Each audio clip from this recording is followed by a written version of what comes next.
Seguiremos innovando para hacer tus viajes más cómodos, seguros y las vías más ágiles. ATM en coordinación con la Alcaldía de Guayaquil.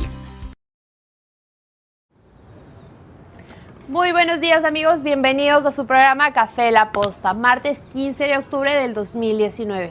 Yo soy Gabriela Yepes y antes de arrancar con la entrevista de hoy desde Guayaquil, quiero agradecer a nuestras marcas auspiciantes que nos permiten estar todas las mañanas aquí junto a ustedes, que es lo más importante. Gracias a la ATM de Guayaquil, gracias a Seguro Sucre, a Six Rentacar, que permite que el equipo de La Posta se movilice de forma cómoda y segura en las ciudades de Quito y Guayaquil.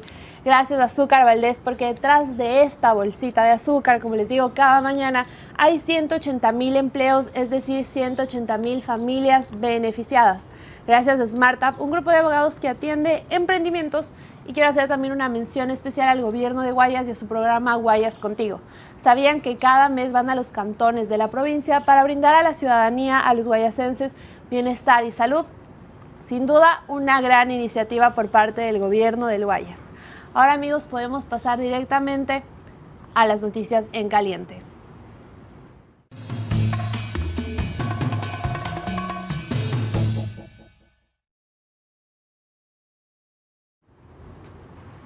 En caliente, alrededor de la 1 de la mañana de hoy, se ingresó al sistema de causas judiciales la acusación en contra de la prefecta de Pichincha, Paola Pavón. Se le está acusando de promover, de sostener y ayudar a un movimiento armado para alterar la paz del Estado. Y mientras eso sucede con una correísta, con Paola Pavón, por otro lado, la Embajada de México recibe más huéspedes.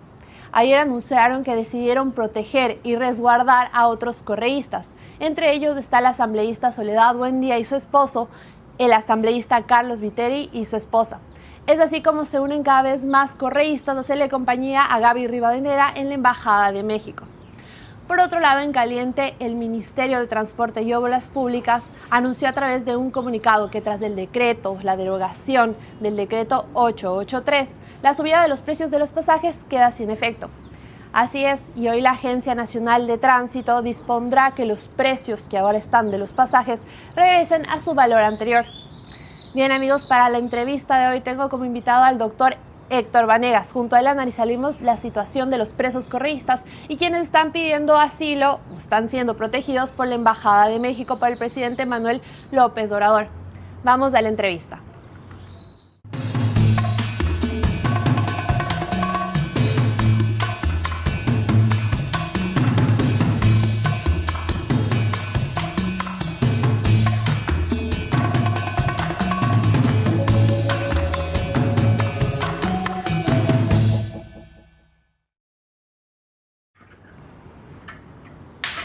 De nuevo, muy buenos días amigos, gracias por quedarse en la entrevista. Quiero agradecer también al Hotel Escalón, que es nuestro segundo hogar en Guayaquil, ubicado en Urdesa Central. Nos reciben súper bien, así que si están pensando en un lugar para quedarse en Guayaquil, este es el lugar perfecto que se convertirá como nosotros en su segundo hogar. Ahora ya estamos con el doctor Héctor Vanegas. Bienvenido, doctor. Buenos días, Gabriela. Bien, doctor, como dije al inicio de la entrevista, realmente estamos pasando por una situación, acabamos de salir de un paro, pero ahora salen las noticias de que se están deteniendo a correístas por estar detrás de un golpe de Estado, ¿no? La primera ayer, la que se dio la noticia, fue la prefecta de Pichincha, Paola Pavón. ¿Cree que realmente el gobierno tiene pruebas que comprueben que los correístas estuvieron detrás de un golpe de Estado? Después de 12 días de paro, volvemos al punto de partida. Desde el primer momento se consideró, y así por lo menos yo lo expresé, que este decreto contenía algunas medidas impopulares, innecesarias, y que iba a provocar una reacción popular, como efectivamente ocurrió. Como concejal, apoyé la moción que presentó la alcaldesa en el sentido de que el consejo tenía que desligarse del aumento de la subida de los precios en los transportes públicos, porque nosotros no habíamos subido la gasolina y por lo tanto no íbamos a subir el precio de los transportes, que era lo que finalmente afectó a toda la población. Justamente, pasemos más adelante a analizar el tema de los pasajes, que es un tema también importante, pero ahora ¿cree que el gobierno tiene pruebas para acusar a los correístas de estar detrás de un golpe de Estado? Es que a eso quiero llegar. Desde el comienzo se vino sosteniendo que atrás de la movilización popular de los transportistas primero y luego de los indios y luego de todo lo que pasó, estaba el grupo correísta, Sin embargo, yo no veo hasta qué punto tengan evidencia de eso, porque en el tema de los transportistas ellos mismos desligaron su compromiso con los correístas, y en el tema de los indios fueron mucho más tajantes, más claros en ese sentido. Yo lo que percibo es que grupos delincuenciales aprovecharon esta circunstancia para hacer su agosto. Creo además ¿Grupos que, delincuenciales que vienen de los correístas o no, individuos de grupos la que sociedad? están en la sociedad, que son gente perversa, que aprovecharon para robar, para asaltar, para cometer todo tipo de desmanes? Porque en el momento en que hay un tema de desorden, en donde todo el mundo sale a la calle, ellos también salen, pues, y aprovechan la circunstancia para cometer una serie de ilícitos. Vea, yo he sostenido y sostengo que el Ecuador no puede ser un país abierto para recibir todo tipo de extranjeros, sobre todo venezolanos. Ocurre que muchos venezolanos que recibieron asilo aquí, humanitario, son uno de los principales causantes de este tipo de desmanes. Entre todos los detenidos, usted encuentra un grupo importante de venezolanos. Pero no son todos, ¿no? Porque No, realmente pero- se estigmatiza que realmente los ciudadanos venezolanos Pero vienen a resulta causar que violencia. ellos son los especialistas en este tipo de desmanes. Vienen de un país en donde esto es común, es decir, generar el desorden, lanzar piedras, meterse a locales comerciales, destrozar, causar terror en la sociedad.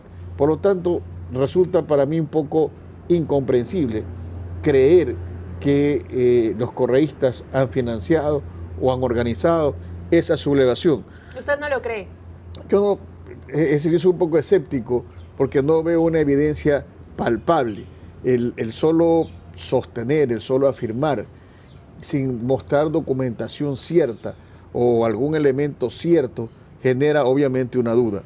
Y yo, que he sido abogado toda mi vida y que defendí casos muy polémicos, llego a la conclusión que no siempre lo que se dice es cierto. Vean, en el caso Valdivieso, por ejemplo, se dijo que habían detenido a los autores del crimen y yo saqué a todos demostrando que el gobierno se equivocaba, gobierno correísta. Es decir, yo creo que aquí no han cambiado las políticas de persecución. ¿Cree que el gobierno de Moreno se puede estar equivocando al acusarlos a los Yo correístas? creo que están haciendo mártires a un grupo de personas que debían ser derrotadas de otra manera. Pero el momento que usted persigue sin un fundamento y mete a la cárcel sin un fundamento, genera una reacción de simpatía, no de oposición. Porque durante 12 días se dijo los correístas son culpables. Y cuando nosotros frente a las cámaras vimos el acuerdo, el diálogo entre indígenas y ministros, nos dimos cuenta que estos indígenas son gente preparada, gente talentosa, que de manera clara le dijo a todo este grupo de ministros pelucones, llenos de títulos y llenos de... Vagos también les dijeron, ¿no? Bueno, les dijeron de todo. Es decir, durante 12 días dieron una paliza en las calles y en las cámaras le hicieron un knockout, a tal extremo que tuvieron que finalmente ceder y anular el decreto. Pero les dieron una lección de economía, una lección de calor popular, que no lo tienen. Es decir, la persona que quiere sentir pueblo, vaya pues a los suburbios, vaya a ver lo que piensa la gente suburbana, la gente abandonada, y no hable por ellos. Es muy fácil para un rico hablar desde su casa de bienestar social sin sentir todas las angustias que tiene un pueblo. ¿Cree que ese es el gobierno de Lenín Moreno y su gabinete, un grupo de ricos que no entienden del bienestar social de la gente que necesita? Yo creo que es un gobierno que no ha sabido captar y conectarse con el pueblo. Un gobierno por el que yo voté, a pesar de que fui siempre anticorreísta, en esta circunstancia era elegir entre Lazo y él, voté por Moreno, hice campaña por él. Pero una vez que él ganó, incumplió una serie de compromisos que tenía y no se concentró en gobernar, porque gobernar no es decir, el culpable de todo lo que pasa hoy es Correa, es el gobierno pasado. Han pasado ya muchos años de gobierno y siempre hay un culpable para todo lo que pasa. Es decir, mañana se cayó la luna, es culpable Correa. Él es el que logró a través de la planificación bajarse la luna. No, pues eso no se lo puede creer nadie. ¿Y de su gabinete qué piensa? Yo creo que el gabinete cometió una serie de errores, porque cuando después de 12 días usted encuentra una cifra de muertos importantes, encuentra muchos heridos y encuentra una represión de una cantidad enorme de personas detenidas, usted se da cuenta de que a pesar de que hicieron todo eso, el pueblo no se fue a la casa, siguió en la calle. La política de represión fue equivocada. Creo, como lo dijeron los indígenas, que en el caso de la ministra Romo, en el caso del ministro Jarrín, deben salir del gabinete para oxigenarlo, para permitirle al presidente tener una nueva visión. Yo incluso creo que hasta el ministro de Economía debería salir y traer algún indígena. Los tres ministros deberían salir del gobierno. Un indígena de este grupo para que le dé una lección de qué es lo que quiere el país y qué puede hacerse. Porque resulta que las medidas no pueden ser para beneficiar a los ricos y perjudicar a los pobres. Las medidas en todo gobierno tienen que ser equitativas, pero sobre todo tienen que afectar a los que más tienen. Estas medidas que usted comenta, las medidas que lanzó el gobierno y que ahora se echó para atrás con el decreto 883, fueron medidas económicas que se tomaron para el beneficio de los empresarios, como se dice, como lo decían los indígenas. Bueno, yo finalmente a pesar de que no tengo datos, finalmente voy a coincidir que es así, porque todas las cámaras de toda naturaleza, producción, comercio, todos los presidentes en todo el país salieron a defender las medidas. Es decir, no hubo nadie de este grupo que diga que estaban mal dadas. Entonces es muy fácil reunirse en los clubes de los niños ricos, ¿no es cierto?, que hay en todo el país, y decir que todo está bien porque les favorece a ellos, y perjudicar en cambio a la gran mayoría del pueblo ecuatoriano, que son casi el 80% o el 90%, que dependen de reglas económicas que el gobierno se equivocó en establecer. Tanto se equivocó que a pesar de su terquedad, terminó retrocediendo. El día domingo, el gobierno, que ya era impopular, termina siendo más impopular que antes, porque no hay gobierno, hasta este momento, de lo que yo recuerdo en la vida republicana, con tan baja simpatía como este. Es decir, terminará su mandato, pero es un gobierno devastado, caído, desprestigiado y finalmente humillado por lo que pasó el domingo. ¿Usted cree que después de esta crisis y el diálogo que vivimos saldrían los indígenas victoriosos según sus palabras y el gobierno perdedor? Yo lo que creo es que ha salido victorioso el pueblo. Los indígenas solamente fueron una herramienta que supo conectarse con la necesidad o con la aspiración popular. Pero no son los indígenas los únicos representantes populares. Fueron los que tuvieron más valor. Fueron los que finalmente enfrentaron el tema. Los otros, los que medio alzaron la cabeza, están presos.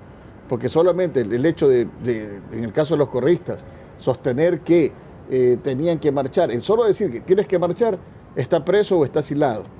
Es decir, los han perseguido de esta manera, que para mí es una manera perversa, injusta, indebida, y que el tiempo va a demostrar que es una manera equivocada. Porque cuando tú persigues, simplemente permites el crecimiento, simpatía y permites el crecimiento popular. Esa es la historia, si la historia no se equivoca. ¿Eso cree que va a pasar con el movimiento correísta? ¿Va a ganar fuerza tal vez para unas elecciones 2021? ¿O ya lo que insiste tanto Rafael Correa, ayer lo hizo con el medio F, unas elecciones anticipadas? ¿Cree que eso va a lograr? Yo no creo que haya elecciones anticipadas. Soy demócrata, soy concejal de mi ciudad, creo en la expresión popular cuando vota y cuando elige.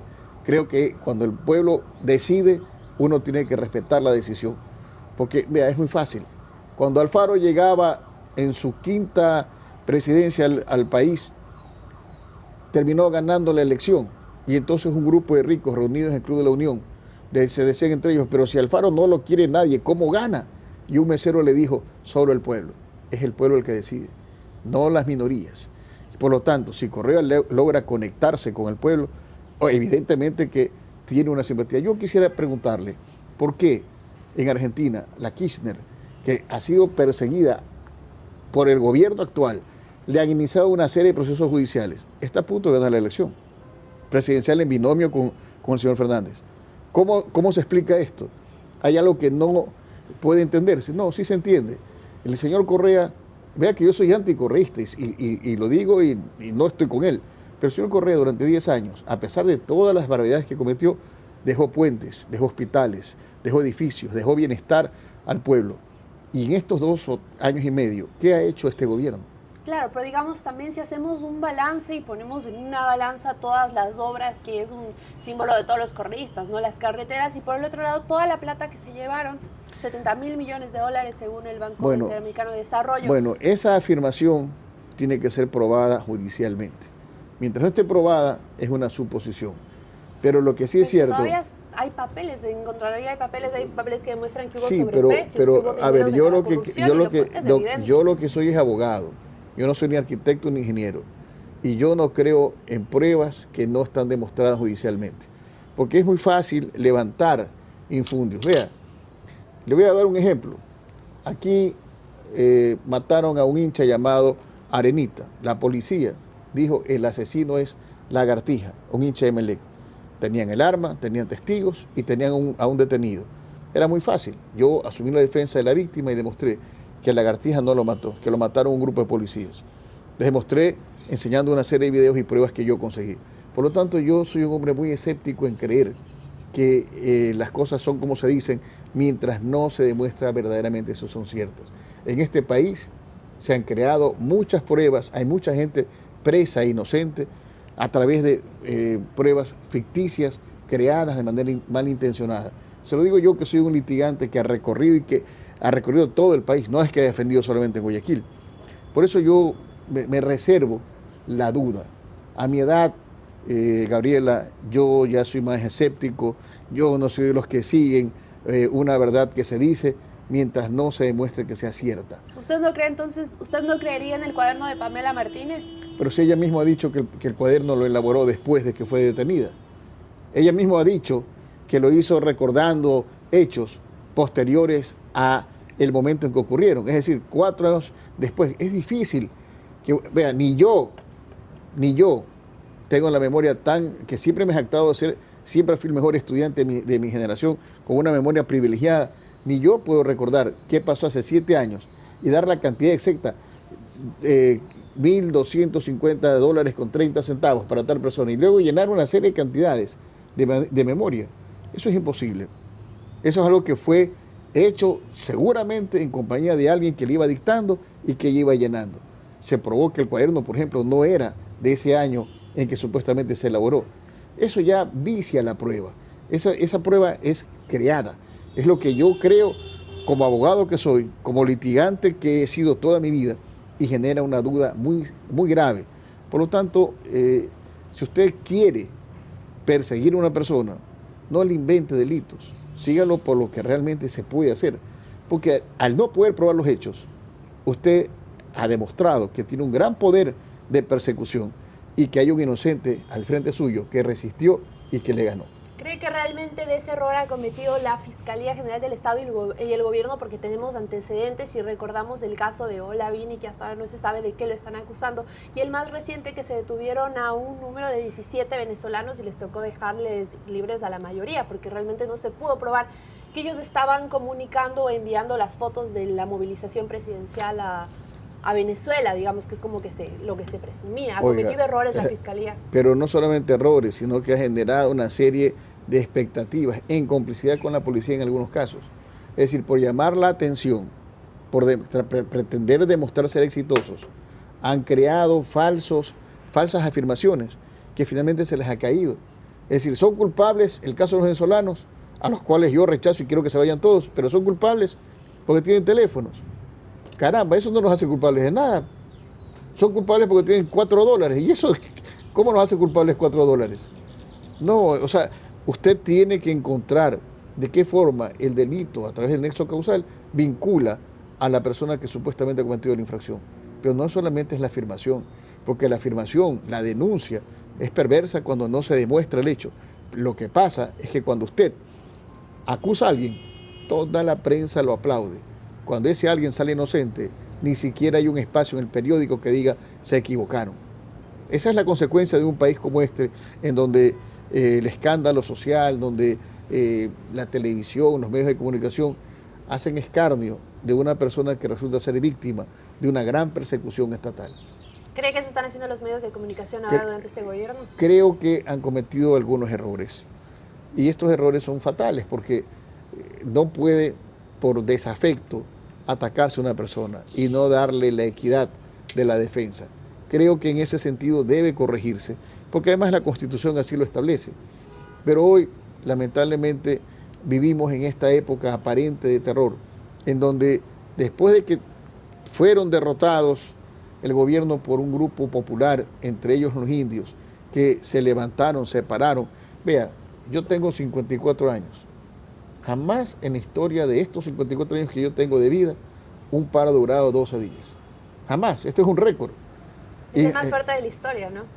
Y jamás ha tenido todos los efectos que tuvo este paro. Es decir, porque los gobiernos al segundo día han llegado a un diálogo. Aquí no se aceptó el diálogo, sino cuando las circunstancias ya fueron completamente adversas. Quisieron, a través de la terquedad, de la tosudez y del mal asesoramiento, sostener medidas que eran impopulares, creyendo que los indios se iban a cansar y que el pueblo se iba a cansar. Y eso no ocurrió. Para evitar que haya más gente en las calles, prohibieron a las universidades que den clases, a los colegios que den clases, porque si no tenía usted estudiantes en la calle. El descontento existe y no se lo puede ocultar. No se lo puede ocultar. Es decir, creo yo que esta es una enorme lección que llama al gobierno a conversar con la gente. Antes de tomar una medida, tiene que socializarla. Y no socializarla entre ricos, sino con la gente que va a afectar. Doctor, ¿usted cree que el gobierno de Lenín Moreno y su gabinete no pudieron analizar o saber que se les venía este paro tan grande? Creerían que serían unos 3 días, no lo midieron como las magnitudes que vimos en estos días. Vea, un gobierno tiene que ser soberano, independiente y republicano. No puede someterse de rodillas al FMI. Eso no, porque entonces en ese momento usted ya no es un presidente, sino un esclavo de un gobierno o de un sistema económico extranjero. Usted tiene que defender lo que beneficia a su país y a su gente. Y no puede estar viviendo de quejas. ¿Para qué fue entonces presidente? Si fue presidente, tiene usted que dar soluciones. El que se queja es el pueblo, pero no el presidente. El presidente tiene que buscar caminos con su grupo, con su equipo. Y un camino que encontró el gobierno fue el FMI, realmente, porque de alguna forma la plata la necesitamos y la consiguió del FMI para que nos desembolse esa plata. Sí, pero ese camino, gigante, bajo ningún concepto, puede afectar a la clase popular. Vea, es que esto no es de hoy. En toda la historia usted ha visto que medidas impopulares hacen levantamientos. En algunos casos tumban gobiernos, tumban reyes. En otros casos, y aquí la sacó barata, aquí solamente revocó una medida, pero no le tocó ceder la presidencia, la sacó barata. Yo le escuchaba. ¿Cree que existía esa posibilidad en estos días de que finalmente Yo creo Moreno que a diferencia del pasado, muchos grupos políticos se resistieron a pensar en esa posibilidad. Yo no estaba en el país, yo escuché que él decía, si el pueblo me pide, yo renuncio. Bueno, yo no sé si todo lo que pasó no es un pedido, pero es evidente que él entendió un mensaje claro. Aquí no se puede tomar medidas de manera unilateral, hay que conversar con el pueblo, hay que entender que hay nuevos dirigentes, que este paro ha permitido que nazcan, y hay que entender también que la casta política vieja, la dominante, está en su retirada. Es decir, es el momento de un cambio generacional y yo tendré, y usted seguramente más que yo, el tiempo suficiente para ver esa nueva casta, tomar una nueva posta y cambiar en la estructura del país. Bien, doctor, ¿cree usted que ahora, después de que el gobierno haya dado un paso atrás, después de varios días que se negaba a decir que va a derogar ese decreto, finalmente terminó haciendo lo que era un gobierno rehén, que cualquier movimiento, tal vez un partido político, salga a las calles a solicitar algo y el gobierno finalmente va a ceder? A ver, yo no estoy en esa afirmación. Creo que en este tema puntual, todo el país, no solamente los indios, es que es todo el país, coincidió en que las medidas eran innecesarias. Claro, si usted se iba a los barrios de los ricos, ellos van a decir que estaban bien, pero es que ellos son los menos afectados.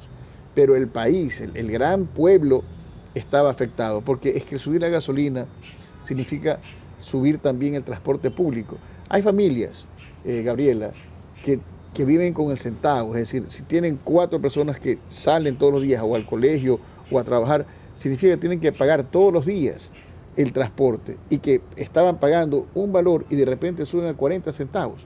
Esto se multiplicaba para 4 personas y esto por día y por mes era quebrar a una economía de una familia. Entonces, no, y además de eso usted subía los precios de los alimentos y subía todo lo que implicaba el subida de la gasolina. Por eso es que la medida no iba a sostenerse. Era una medida impopular desde el comienzo y no posible. Y eso cualquier ministro de Economía lo entendía.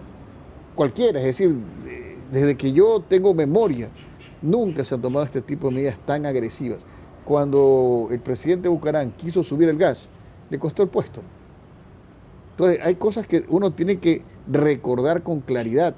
Aquí 3 presidentes han caído, Maguad, Bucaram y Lucio, casualmente porque tomaron medidas que no convencían al pueblo. Pero digamos, abogado, un presidente debe valerse de su costo político, estar pensando en que voy a ser popular, la gente no me va a votar de este puesto y por eso no voy a tomar medidas que tal vez pueden resultar necesarias, van a afectar, pueden ser dolorosas, pero pueden resultar finalmente necesarias. ¿El presidente debería estar pensando en su costo político? Es que el presidente está aquí para cuidar el destino del país, para pensar no en su costo político, sino en lo que es mejor para la gran mayoría del país. Es decir, si yo puedo buscar otra alternativa, y los indios se lo dijeron, existen otras alternativas, A, B, C, D, Y, y el ministro de Economía estaba mudo, callado. Es decir, que una persona indígena, con claridad numérica, con datos precisos, lo corrija pues a un señor que supuestamente tiene 1000 títulos dentro y fuera del país, pero que no sepa lo que sabe el indígena, resulta increíble, porque él es el que da el criterio, el que le da la salida al presidente. Y los indios, con mucha claridad, con mucho dominio de cifras, de información, que es pública, porque no es reservada, lo dijeron. Ese día yo vi como una pelea de boxeo, cómo lo noqueaban al gobierno con datos, con precisión, con claridad. El gobierno no llegó preparado a esa mesa. Estos estaban conversando entre ellos mientras los indios estaban preparándose con números, con profesores, con cifras.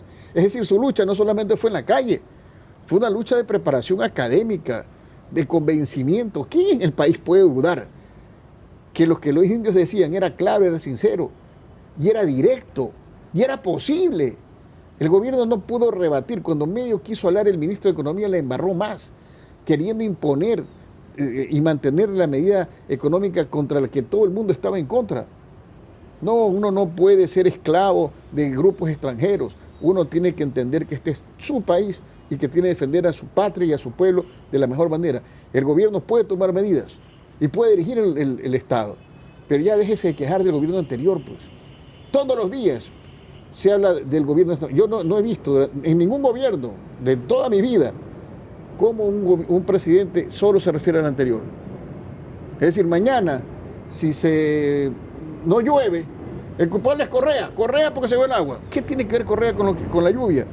Sin embargo, ese es el discurso que se ha mantenido durante todo este tiempo, que ya cansa y que ya no convence. Claro, realmente la inacción del gobierno de Lenín Moreno en cuanto a medidas económicas y otras medidas sociales son totalmente evidentes, pero tampoco podemos tapar el dedo con el sol de todo el legado, de toda la herencia que nos dejó el correísmo, un país acabado, un país endeudado, con un gasto público gigante, insostenible, ¿no? Yo no digo que no, pero ya cansa de repetirlo. Es decir, a ver, si eso existe, esa es una realidad que hay que combatirla como gobierno. Es decir, hay que administrar la cosa pública con tanto talento, con tanta inteligencia que permita superar el problema. Pero ya cansa escuchar a cada rato, no, es que el culpable es Correa, no, es que, bueno, ¿por qué? Pues así ya busquen otro responsable. ¿Por qué no dicen que ellos son los responsables, por ejemplo, de un decreto que costó más de 11 vidas? ¿Por qué no dicen que ellos son responsables de casi 1.800 personas detenidas? ¿Por qué no dicen que son responsables por su terquedad, por su sudez? Que todo el país se haya levantado, sobre todo los indígenas, y hayan destrozado parte del centro histórico de Quito. ¿Por qué no dicen que no tuvieron el coraje desde el primer día de entrar en un diálogo y ya lo hicieron cuando la circunstancia era insostenible? ¿Por qué no dicen que todos estos días provocó un perjuicio económico para el país terrible? ¿Usted cree, estando yo en Lima como estaba, algún peruano, algún colombiano, algún argentino quiere venir al Ecuador de visita? ¿Usted estaba en Lima mientras estaba el paro acá en Ecuador? Fui a hacer una diligencia masónica. Yo soy masón y tuve una reunión de masones en Lima, ¿no es cierto? Me fui el día jueves. Pero, ¿usted cree que no ha afectado turísticamente al país? Lo ha devastado. Es decir, el único recurso, por lo menos viable, también fue atacado. Yo creo que el gobierno hoy debe ser sensible, debe escuchar. No es que se trata de obedecer, pero debe escuchar y debe a través del diálogo encontrar salidas que permitan el progreso del Ecuador. Falta todavía parte del gobierno y yo le deseo lo mejor a este gobierno. Ojalá que el presidente logre entender que hacia adelante hay un destino del cual él es responsable y que la gente va a valorar lo que él haga de ahora en adelante, porque su gobierno hasta este momento ha sido, como usted lo dijo, de inacción, lleno de errores, lleno de equivocaciones, que el costo político, lo dicen las encuestas, es el presidente con más baja aceptación en toda la historia republicana, y eso es algo que no se puede negar. Es el momento de que él se siente, medite y vea hacia adelante que es posible. Él tiene las herramientas para hacerlo, tiene el poder del Estado, tiene que hacerlo sincerando las cuentas, sincerando los hechos y dejar de quejarse de lo que pasó. Lo que pasó, ya pasó, uno tiene que avanzar. Sin duda, el gobierno tendrá que actuar y lo veremos en este nuevo decreto que deroga el decreto 883. Ahora, doctor, aprovechando sus conocimientos en leyes, analicemos un poco el tema de los correístas, que ahora algunos han sido refugiados y están en la Embajada de México y otros están presos. Hay 5 correístas presos. Usted ha dicho que el gobierno tal vez no tiene pruebas y usted es incrédulo y no cree que realmente ellos estén detrás de un golpe de Estado. ¿Qué se necesitaría? ¿Qué pruebas necesita el gobierno? ¿Cuál es el debido proceso que debe seguir si ellos creen que los correístas están detrás de esto? Pero a ver, para que haya un golpe de Estado, usted debe tener el control de las Fuerzas Armadas, por lo menos de un comando de las Fuerzas Armadas.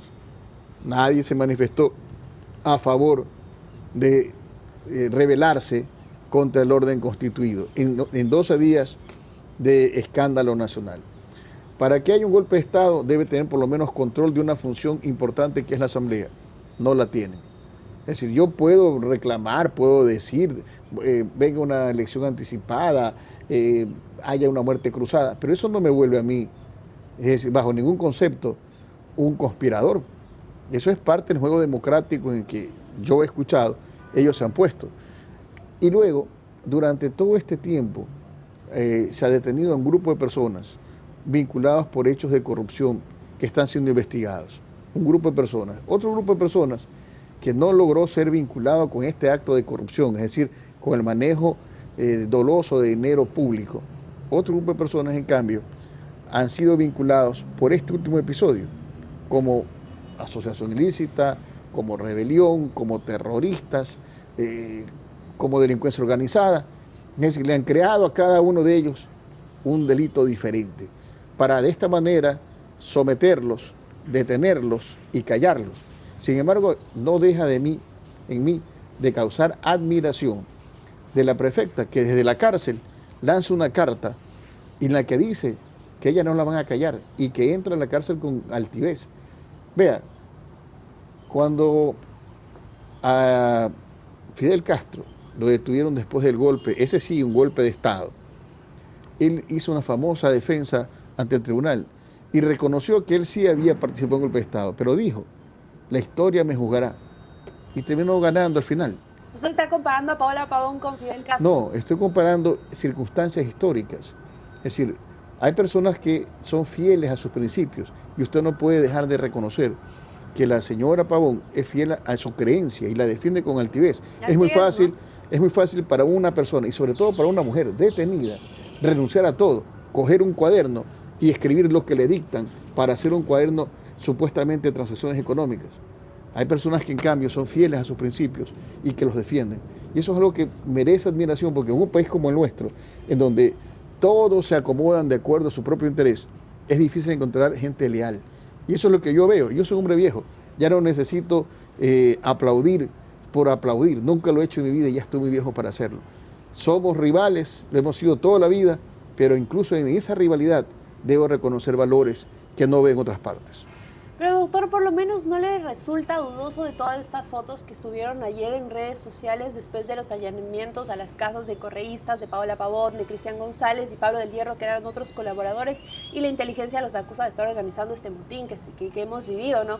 Se veía dinero en efectivo en la casa de Virgilio Hernández, sospechoso va a ser, había bombas Molotov. ¿Ahí no tenemos algún indicio? A ver, vea, mijita, si yo me reúno a tomar un trago o si me reúno a caminar en la calle, eso no me hace a mí autor de una rebelión. Eso no, pero tal vez tener bombas Molotov entra la duda. Pero eso, a ver, las bombas se usaron para algún hecho. Esto de las bombas Molotov no sé dónde las encontraron porque no tengo esa información. Tener algo de dinero en la casa, no 100 millones de dólares. Si usted encuentra $4.000 y los lanza sobre una cama, $4.000 son suficientes para una rebelión, o $5.000. No, pues, por favor. Aquí se decía, y yo escuché antes de irme, que a los indios les pagaban los correístas cada día que estaban aquí, y calculaban que cada indio cobraba $10 por día, y que como eran tantos indios, se gastaba tanto diariamente. Y resulta que los indios de forma clara dijeron, oye, nosotros hemos traído nuestra comida, hemos traído nuestra gente, y nuestra gente está aquí. Entonces, todas estas cosas que las dijeron, que se sostuvieron, cayeron ante la evidencia. Por eso es que yo no creo todo lo que se me dice. Yo en esto tengo que ser escéptico, soy por naturaleza desconfiado y soy litigante. Y yo he visto cómo se han montado pruebas en el pasado, de las cuales yo he logrado desbaratar en casos importantes. Por eso es que permítame tener la duda y no sumarme al aplauso como foca que mucha gente hace, creyendo que lo que dice el gobierno es cierto. Yo tengo mi duda. Lamentablemente hoy no puedo ejercer porque soy concejal, sino seguramente estaría tomando la defensa de cualquier persona que pidiese... ¿Usted estaría tomando la defensa de Paola Pavón? De cualquier persona que pidiese mi servicio. Ese es mi derecho como abogado que soy litigante, ¿no es cierto? Aquí no se trata de que porque es culpable no merece un defensor. Toda persona en este país merece un defensor. Y mientras mejor sea el defensor, mejor será la defensa. Ahora, doctor, ¿cómo sigue el proceso? El gobierno ahora ya tiene detenida a Paola Pavón, debería demostrar pruebas en cuánto tiempo. La fiscalía tiene 30 días para investigarlo. ¿Cómo pueden probar que realmente ella está detrás, no? ¿Cuál sería el proceso, usted que conoce? Vea, yo creo que el primer día, ante una persona que es la prefecta de una provincia, deberían enseñar esta es la prueba, cierta. Primer día. Pero es lo natural, es lo lógico, no la suposición. Usted en este país puede tener con supuestos, con presunciones, pero no puede condenar con presunción, solo se condena con certeza. Y la certeza es muy difícil de demostrar cuando no tiene evidencia cierta, verdadera y que tenga una conexión con los hechos que se lo están imputando. Y en eso, por un lado, los detenidos, entre ellos Paola Pavón, ya dijimos, ayer se anunció por parte del gobierno de México que protegerán a más correístas, entre ellos está la asambleísta Soledad Buendía y Carlos Viteri, como ya lo dijimos, ¿no? ¿Qué significa esta protección por parte del gobierno de México? De estas personas que se encuentran tal vez en la embajada, que es lo que se ha dicho, no podrán ir a un tribunal, podrán defenderse, deberán atender a la justicia. No, vea, esta es una elección también bien dura.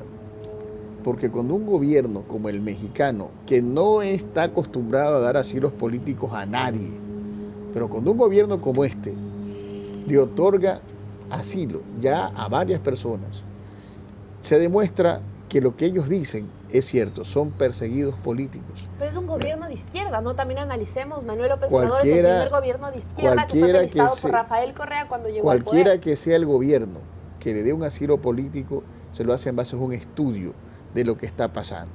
Y usted, de la visión que está observando, usted puede percatarse que lo que ellos terminan sosteniendo puede tener certeza. Oiga, para dar un asilo se revisa todo el proceso. ¿Por qué está pidiendo el asilo? ¿Es cierto que lo están denunciando es lógico, es verdadero o es montado? Y el gobierno mexicano, aceptando una realidad y aceptando sobre todo una afirmación, concede el asilo político. Que el gobierno sea de izquierda o sea de derecha no le quita ni le da mayor mérito. Ese es un presidente constitucional elegido democráticamente. No le quita mérito, pero nosotros podemos ver las líneas de tendencias que tiene, ¿no? Por eso le digo, cuando él llegó al poder, ¿quiénes lo felicitaron? Pues lo felicitaron Rafael Correa, Evo Morales, Nicolás Maduro. Lo felicitó medio mundo, porque en el caso de López Obrador es un presidente que después de 4 intentos fue presidente. Es decir, es un líder popular que nadie puede negar su valía. Y además un hombre talentoso. Entonces, a ver, yo estoy convencido que no es el único gobierno que ha dado asilos. Y no solamente a correístas, hay otros gobiernos que también han dado asilos. Entonces, resulta que todos los otros gobiernos están equivocados. No. Donde usted tiene una coincidencia de hechos y permite que otros gobiernos, además del de México, que den asilos, es que los gobiernos están coincidiendo en que hay una persecución política. Y eso ya se vuelve una cosa bien grave. ¿Cree que ese es eso una prueba de que realmente los correístas están siendo perseguidos políticos? O sea, yo estoy percibiendo como abogado, yo no soy, en esto no se trata de político ni de ciudadano, sino como abogado. El sentido común, porque usted dice ante la evidencia, ante la lógica, si un gobierno le da asilo político y el otro le da asilo político y a diferentes personas, es que hay algo de coincidencia en lo que están diciendo. Que usted no ha visto, porque usted no ha visto ningún documento del proceso, pero que ellos para dar el asilo tienen que verlo. Entonces, ellos que han revisado los juicios llegan a esta conclusión. Pero ahora digamos, los correístas siempre se hacen llamar de manos limpias. Cuando el gobierno de Lenín Moreno, cuando Moreno salió a decir a cámaras que ellos estaban detrás de un golpe de Estado, ellos lo negaron completamente y dijeron que se presentarían a la justicia y no tienen ningún problema porque no deben nada. No deben nada, pero se van a asilar a una embajada y Virgilio Hernández no aparece. ¿Cómo podemos entendernos? No debes nada, pero te vas. A ver, yo creo que debe entender en el sentido de que ¿qué garantías tienen los que se quedaron, como la señora Pavón, está presa? Sin ningún tipo de garantías para poderse defender. Le allanaron su casa, se la llevaron detenida. Entonces, ¿usted qué garantía le va a dar a los que se quedan? ¿Para hacer escarnio, para ser exhibidos como chivo expiatorio? Ahora no hay garantías, dice usted, en el país, en los procesos yo judiciales. le pregunto a usted, lo estoy viendo. O sea, si usted estuviese entre los opositores que se anuncia a viva voz que los van a perseguir, ¿usted se queda o se va? Como garantía suya. Es que el ser humano también tiene derecho a proteger su persona, su integridad, su honor. Entonces no puede usted pedirle que se inmolen solamente porque eso demuestra, ¿no es cierto?, que son inocentes. Si son arrastrados de la manera más perversa, eso es una cosa que yo no puedo compartir. Permítame no compartir. Soy abogado, entonces hay cosas que a mí me enervan, y esto me enerva. Son mis rivales, los he enfrentado toda la vida y les he dado duro. Usted puede revisar a lo largo de estos 10 años todo lo que dije de ellos, pero me parece que hay excesos, y esos excesos no lo merece ninguna persona. Pero también creería que es justificable la salida de los Alvarado, la salida de Patiño del país. No existen garantías, o sea, los justificamos a estos señores que realmente estuvieron en el gobierno de Correa, que evidentemente hay pruebas de que tuvieron corrupción. Vea, yo creo que toda persona que es responsable de una infracción debe ser juzgado con garantías. Y estas garantías implican, ¿no es cierto?, asegurarle una defensa equitativa. Si eso no existe, estamos ante un show, ante un montaje que no tiene ningún valor. Y justificamos, también le pregunto ahora a Correa, que está en Bélgica y no viene aquí a enfrentar la justicia, ¿no? Porque realmente si tiene garantías de que no hizo nada, que venga a enfrentar la justicia. ¿Usted cree que él va a tener garantías si viene? O sea, yo le pregunto, usted como periodista, como ciudadana, cree que... ahora yo soy la que pregunto y más bien a usted como abogado le hago la pregunta, porque yo soy ahora la que pregunta, perdón, ¿no? O sea, si una persona en su sano juicio se da cuenta de lo que está pasando aquí, no va a venir pues, a sacrificarse. Él está, entiendo yo, precautelando su propia integridad. Entonces, a ver, pensemos que se viene, como vino en su momento Lucio, y salió inocente de todo lo que le acusaban a Lucio. Pero Correa, a diferencia de Lucio, si viene acá, puede generar un caos social, porque hay gente que lo respalda, hay gente que lo sigue. Eso es algo que tampoco se puede negar. Es decir hoy, Correa está acabado, no existe, es mentirle pues al país y mentirse uno mismo. Correa existe y tiene un resultado electoral importante. En la última elección logró colocar prefectos, alcaldes, concejales, a personas que ni siquiera caminaron, que no pusieron ni un cartel, fueron elegidos. Logró unas cuantas dignidades, ¿no? Tampoco podemos decir que fue una victoria aplastante, logró unas cuantas dignidades porque el correísmo sigue vivo aquí y nadie lo niega. Si usted participa en unas cuantas dignidades y de esas cuantas, el 100%, mete 90%, no es que logró unas cuantas, superó la expectativa de lo que podía hacer. Estos son números, Gabriela, y los números no fallan. Entonces, si uno quiere enfrentarlo a Correa, como lo vamos a enfrentar seguramente después de 2 años, tenemos que saber contra quién nos vamos a enfrentar y no estar engañados, porque para ganar hay que conocer al enemigo y hay que respetarlo. No se trata aquí de atacarlo, el ataque no da ningún resultado. Eso lo ha demostrado históricamente la realidad de la humanidad. Yo le quiero preguntar una cosa, ¿Cómo es que a Correa, que le han dicho de todo, terminó metiendo prefectos, alcaldes y concejales? O sea, debemos tenerlo para el 2021. O sea, si uno entiende de política, él es un rival muy fuerte y muy importante. Es lo que yo percibo. Tal vez no le guste lo que le estoy diciendo. No, yo solo únicamente le estoy preguntando. Pero mi deber es afirmar algo que yo veo y que no puedo ocultar. Yo dije, las medidas las van a revocar. Lo dije el día que el Consejo se reunió para no aceptar la alzada de gasolina. Y en mi intervención dije, debe el gobierno conversar y debe revocar estas medidas. 8 días después la revocó. Mira, doctor, analicemos el tema de Correa un poco. Una cosa es que él tenga poder todavía, que pueda llegar a las elecciones 2021 popular y tal vez ganar, no sé. Pero otra cosa es, ¿realmente tiene las posibilidades? O sea, no, él no puede ser candidato. Él no va a ser candidato. Él no puede porque tiene horas de prisión, porque tiene imposibilidad de ser candidato, pero puede poner un candidato. ¿Y cree que por eso él también está pidiendo unas elecciones anticipadas desesperadamente antes de tener una sentencia en el caso Arroz Verde? La elección anticipada, Gabriela, es solamente un tema político, es un tema llamativo. No, nadie te va a aceptar una elección anticipada porque la elección es para elegir por el periodo que falta. Y faltando tampoco, nadie se va a lanzar, por ejemplo, a asambleísta por 1 año y medio, para hacer 1 año y medio más. No. Tal vez Correa sí, asambleísta por el exterior y así gana inmunidad y regresa al país como si nada, ¿no? No, la inmunidad, no. A diferencia de otros países como Argentina, el que tiene una función pública o cuando es candidato goza de completa inmunidad y no lo pueden detener. Como es el caso, por ejemplo, del presidente Menem. Estuvo 20 años procesado, con orden de prisión 20 años, pero era senador.